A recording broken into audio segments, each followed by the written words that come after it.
Bienvenidos.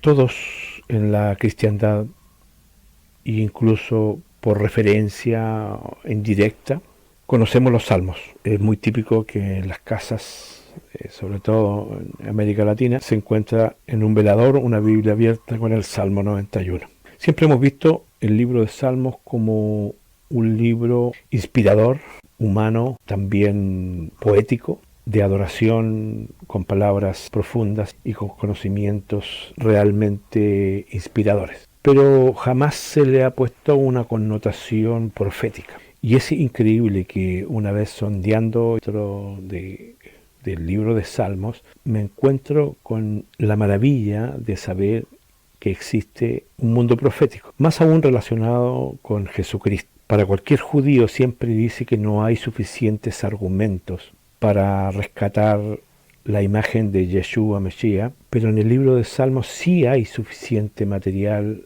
para poder clarificar esto. Por ejemplo, en el libro de Salmos tenemos el Salmo 27.1 que dice: Jehová es mi luz y mi salvación, ¿de quién temeré? Jehová es la fortaleza de mi vida, ¿de quién me he de atemorizar? Tenemos el concepto de que Yahvé es la luz. Y sucede que también entra a confirmar teológicamente lo que hemos venido expresando, que Jehová es Cristo, o Yahvé es Cristo, o Yahvé es Yeshua, porque todos los nombres están manipulados. En el libro de Juan, el capítulo 8, versículo 12 dice: y otra vez Jesús les habló diciendo: yo soy la luz del mundo. El que me sigue no andará en tinieblas, sino que tendrá la luz de la vida. Aquí hay varias cosas que reconocer. Siempre el término de que Yeshua Mesías se identificara como yo soy, que está explicado en temas anteriores, que es una definición prácticamente divina de un estado siempre presente, donde el tiempo no les afecta. Y más aún ahora categorizando de que Él es la luz del mundo. Entonces entraríamos en una contraposición donde Jehová dice en el Antiguo Testamento, en el libro de Salmos, que es la luz, y tenemos la manifestación de Cristo diciendo que Él es la luz, dando a entender también de que es Yahvé en presencia humana, como es Emmanuel, como el Dios con nosotros.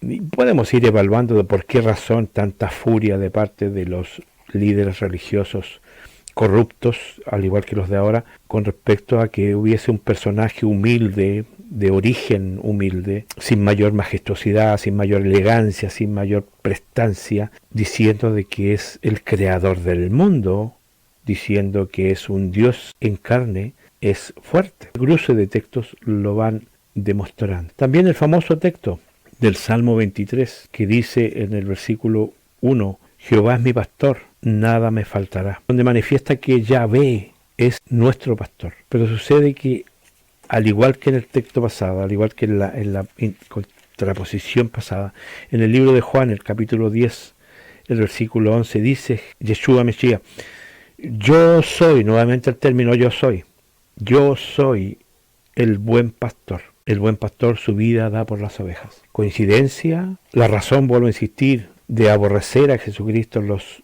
contemporáneos de su época era justamente porque él, siendo hombre, se hacía pasar por Dios. La mirada fariseica, por supuesto, para nosotros en mayor amplitud y comprensión de que Yahvé y Yeshua Mesías son la misma persona. Pero aquí también está el fondo profético de esto, porque lo que estamos usando es el libro de Salmos para confirmar la presencia del Mesías en esa época. También es conocido en el libro de Salmos, el capítulo 28, el versículo 1, dice: y a ti clamaré, oh Yahvé, roca mía, no te desentiendas de mí. Es interesante que manifiesta que Jesús es la roca, y aquí también podríamos pasar a llevar otro análisis que se usa mucho con respecto a Pedro, porque la palabra Pedro viene de la palabra Pietro, que significaba piedrecita. Hay un texto que dice: tú eres Pedro y esta es la roca, pero Cristo está haciendo una manifestación de ese eres tú y este soy yo. Y esta es la roca sobre la cual se edificará la iglesia, Él, Jesucristo. Pero aquí está diciendo el texto: Yahvé es la roca. Y lo debemos tener claro, de que es el cimiento principal de la edificación de la iglesia espiritual, donde el fundamento evidentemente es Yahvé. Pero tenemos el siguiente comentario que es muy interesante porque demuestra que no era desconocido lo que estamos diciendo, de que hay una vinculación entre lo que dice el libro de Salmos, entre la tendencia a aceptar de que Yahvé es Yeshua Mesías. En el libro de Primera de Corintios, el capítulo 10 del 1 al 4, dice: porque no quiero, hermanos, que ignoréis que nuestros padres todos estuvieron bajo la nube o nave, y todos pasaron el mar. Y todos en Moisés fueron bautizados en la nube o el nave y en el mar. Y todos comieron el mismo alimento espiritual. Escuchen bien esto. Y todos bebieron la misma bebida espiritual, porque bebían de la roca espiritual que los seguía. Y la roca era Cristo. Diferencia teológica con muchos tradicionalistas babilónicos, que está anteponiéndose a la idea de que Cristo nació de María y punto. No hay una preexistencia de Cristo. Por todo el conocimiento básico que puede tener una persona con haber estudiado el Antiguo Testamento, sabe que el que acompañaba al pueblo de Israel era Yahvé. Pero acá nos está diciendo de que el que acompañaba al pueblo y seguía al pueblo era Yeshua Mesías. O son la misma persona o hay una contradicción inmensa. Pero eso también es un aporte del libro de Salmos. Reconocer a Cristo como una roca porque la roca es firme, sólida. Incluso es más, en el libro de Daniel, en la imagen de Nabucodonosor, la que desmenuza la imagen, la que rompe la imagen de Nabucodonosor cayendo a sus pies, es una inmensa roca que es justamente relacionado con la segunda venida de el Salvador Jesucristo. En cambio, no reconocerlo sería como absurdo, porque está muy evidente este asunto. En el mismo libro de Salmos, el capítulo 118, el versículo 22, dice: la piedra que desecharon los edificadores ha venido a ser la cabeza del ángulo. Obviamente que sí, porque fue desechada esa. Ahora ya entramos en otro terreno más fino, ya no es la roca fundamental, ahora es la piedra que hace de base en esa arquitectura espiritual donde se empiezan a edificar las personas como piedras vivas a través del tiempo, creando un templo espiritual. Y esa piedra fue desechada por el pueblo de Israel, y bueno, y por muchos otros también. También nos damos cuenta que en el capítulo 44 se presenta otro fenómeno que para mí es importante. Ya vamos a entrar de lleno en el dibujo de Jesucristo, ya en el dibujo del Yeshua Mesías.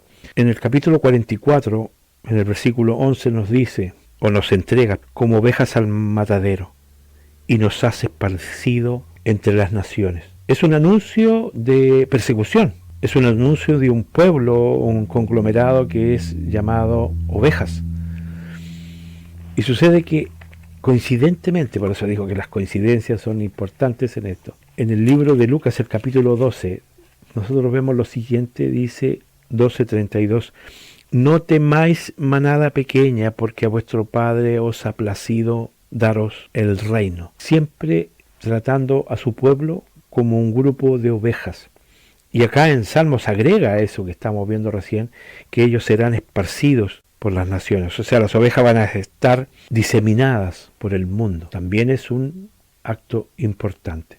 Ahora entramos de lleno a ver cómo empieza a dibujar la imagen de Jesucristo en el libro de Salmos, en el capítulo 89, versículo 9. Aquí nos empieza a hablar, por ejemplo, de cuando Jesucristo tenía el poder de tranquilizar el mar.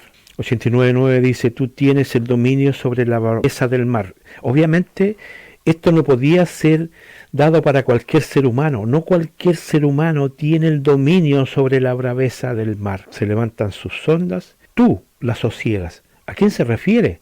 ¿Qué ser humano en esa época de David tenía ese don, ese poder? Eso es inspiración profética, porque Jesucristo cumplió con esa condición de enfrentarse a las fuerzas del mar. En el capítulo 107, el versículo 29 nos dice, cambia la tempestad en sosiego y se apaciguan sus ondas.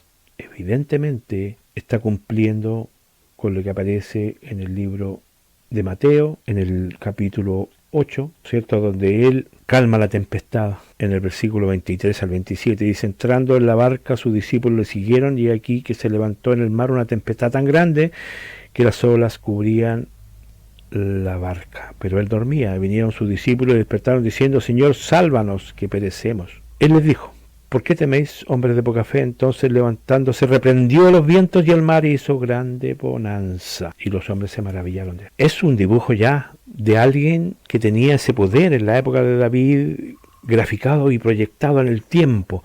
Iba a ser ese Mesías que iba a cumplir con ese poder.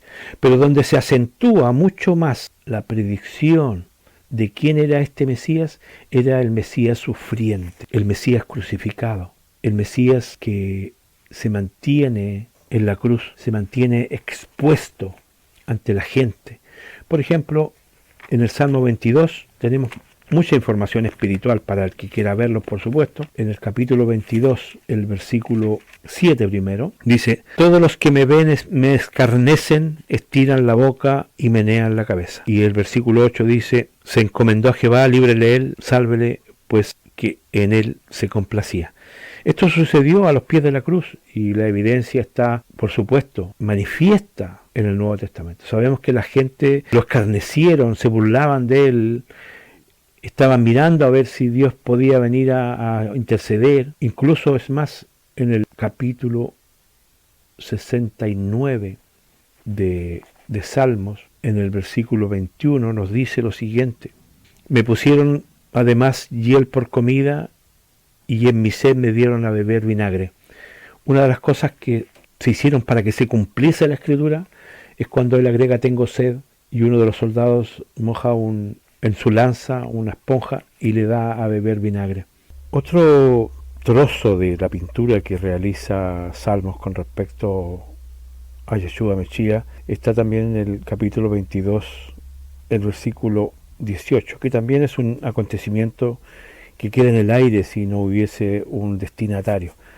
Dice: repartieron entre sí mis vestidos y sobre mi ropa echaron suerte. Eso se cumplió en Marcos 15, 24.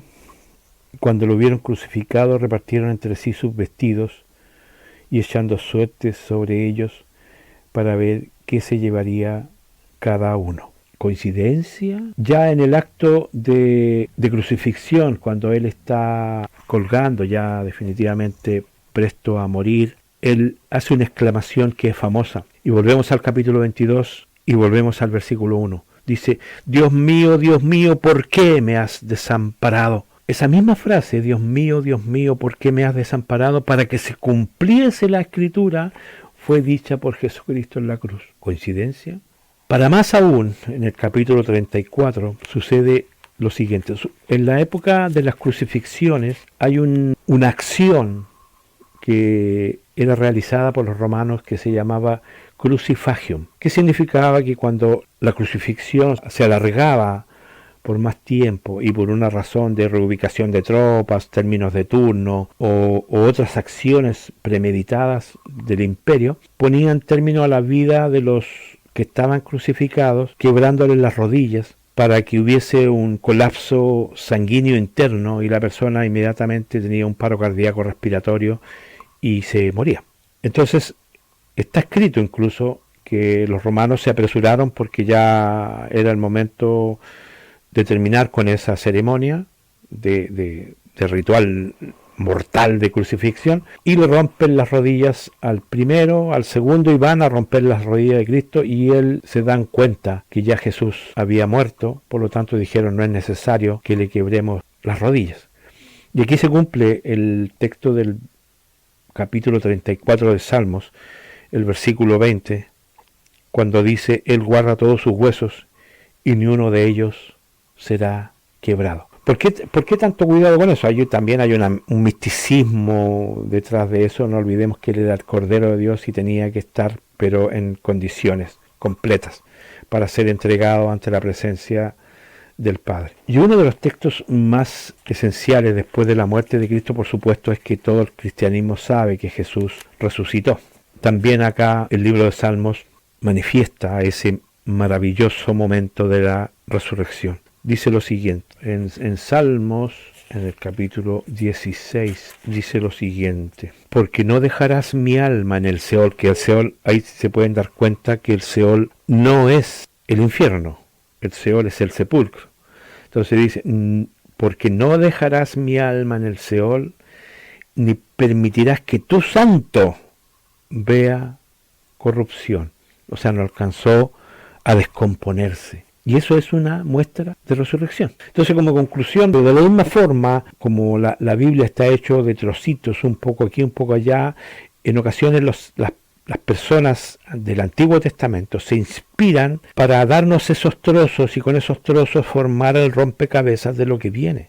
Porque hay cosas inevitablemente claras. Hay un dibujo del Mesías en el libro de Salmos. Y la conclusión que la expresa el mismo Cristo, que eso es lo más maravilloso, que reconoce de que en el libro de Salmos, para los que están siguiéndole en la época en la que él está expresándose, es justamente el libro de Salmos junto con lo que expresó Moisés. En el libro de Lucas, en el capítulo 24, hay una manifestación que a mí me conmueve prácticamente con este mismo que estamos estudiando. En el capítulo 24, el versículo 44 al 46 dice lo siguiente: estas son las palabras, y esto que quede claro que Jesucristo lo está diciendo después de la resurrección y de haber aparecido a sus discípulos. Eso es importante en el contexto que venimos hablando, mágico prácticamente. Entonces Lucas 24, versículo 44 al 46 dice, y les dijo, estas son las palabras que os hablé, estando aún con vosotros, que era necesario que se cumpliese todo lo que está escrito de mí en la ley de Moisés, en los profetas, acabamos de nombrar a Daniel, y en los salmos. Maravilla, maravilla, confirmado por propio Cristo, no es una locura del que está hablando, para el que quiera profundizarlo está ahí. Hay una magia de Cristo. Yo cuando recorro el Antiguo Testamento, pero cada vez que recorro el Antiguo Testamento, me doy cuenta que aparecen destellos de Jesucristo, de Yeshua Mesías, desde el Génesis hasta Malaquías. Es siempre presente, está siempre ahí destellando. Bien, espero que se tome la importancia real al libro de Salmos. Es un libro maravilloso, es un libro que tiene palabras también de refuerzo espiritual para muchos, para aquellos que tienen miedo a las cosas esotéricas, para aquellos que tienen miedo de malas personas que nos rodean, para aquellos que tienen de esos enemigos encarnizados que se nos presentan en la vida, para aquellos que se tienen miedo incluso de la vida misma. El libro de Salmos es un bálsamo de contento, es un bálsamo de energía y es un bálsamo de conocimiento. Espero que Dios les bendiga y que esto les sirva y se den cuenta que todo es un engranaje, como lo dije en un tema, que todo está conectado una cosa con la otra. No, aquí no, las verdades no son independientes. Es un plan maestro de punta a fin y ninguna pieza sobra. Ningún conocimiento que se le vaya a entregar en este canal va a ser un conocimiento de sobra. Siempre está relacionado con otra cosa. Espero que Dios les bendiga y nos encontramos en la próxima ocasión, si Dios así lo quiere.